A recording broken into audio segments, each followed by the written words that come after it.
बिस्मिल्लाहिर्रहमानिर्रहीम। मैं हूं अज़मत ख़ान और आप देख रहे हैं हमारा एजुकेशन का स्पेशल एपिसोड।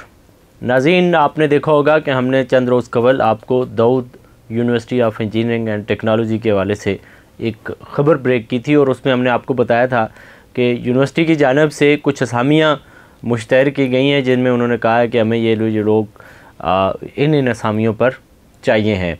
उसको लेकर के हमने आपको पूरी उसमें डिटेल बताई थी। आप हमारी स्क्रीन पे देख सकते हैं कि जो वीडियो हमने आपको उस वक्त करके बताई थी कि ये यूनिवर्सिटी इस जगह पर जो है वो इनकी नेग्लिजेंसी है और यहाँ पर ये यूनिवर्सिटी अगर इसी तरह इस इश्तिहार को जाने देगी तो ये ख़राबियाँ पेश आएंगी।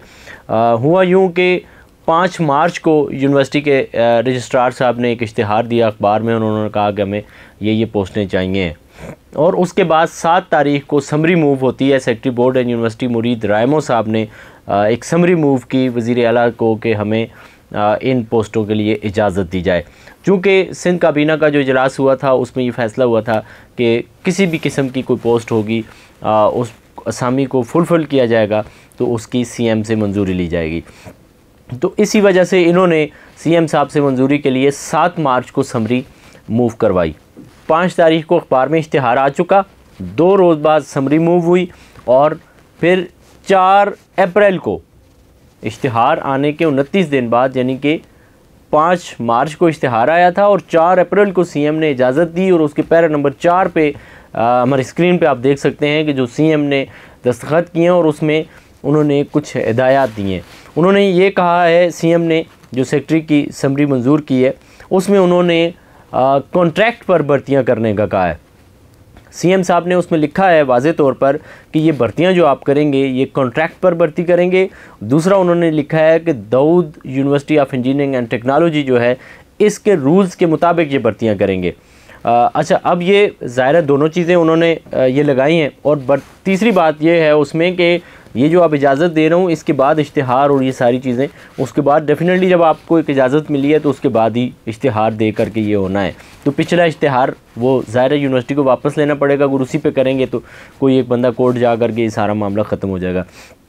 अब आते हैं रूल्स की तरफ। जो CM ने लिखा है कि Dawood University of Engineering Technology के रूल्स के मुताबिक भर्तियां करनी है। रूल्स क्या हैं? रूल्स ये हैं कि कंट्रोलर जो है वो TTS पोस्ट है, टेन्योर ट्रैक पोस्ट है, तो आप उसको इस तरह से भर्ती नहीं कर सकते हैं।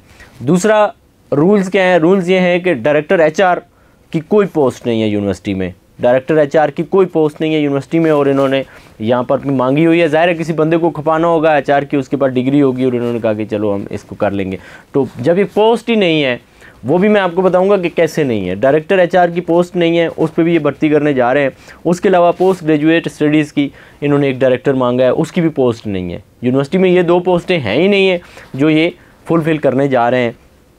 तो डेफिनेटली जब 2 पोस्टें हैं ही नहीं हैं, 2 कुर्सियाँ ही नहीं हैं, 2 असामियाँ ही नहीं हैं, तो आप किसको पोस्ट करेंगे? क्यों करेंगे इजाफी तौर पे? अच्छा, ये कैसे नहीं है? मतलब ये 2 पोस्टें कब से नहीं है? ये हुआ ऐसे था कि यूनिवर्सिटी का जो सिंडिकेट का 13वां इजलास हुआ था, उस इजलास में अपना NED यूनिवर्सिटी के वाइस चांसलर जो हैं डॉक्टर सरोश अशमत लोधी साहब, वो भी मौजूद थे और ये फ़ैसला हुआ था, सिंडिकेट ने एक फ़ैसला मंजूर किया था कि यूनिवर्सिटी के जो कैडर स्ट्रेंथ है उसको डिफ़ाइन कर दिया था, वाज़े कर दिया था कि यूनिवर्सिटी की जो कैडर स्ट्रेंथ है वो ये है।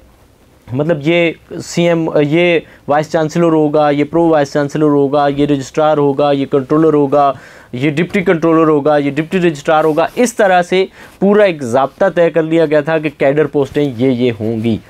उन कैडर पोस्टों की भी हम आपको डिटेल ये हमारी स्क्रीन पे आप देख सकते हैं कि इनमें भी ये 2 पोस्टें नहीं हैं यानी कि डायरेक्टर HR नहीं है, उसके बाद पोस्ट ग्रेजुएट स्टडीज़ का डायरेक्टर भी नहीं है इनके मुताबिक।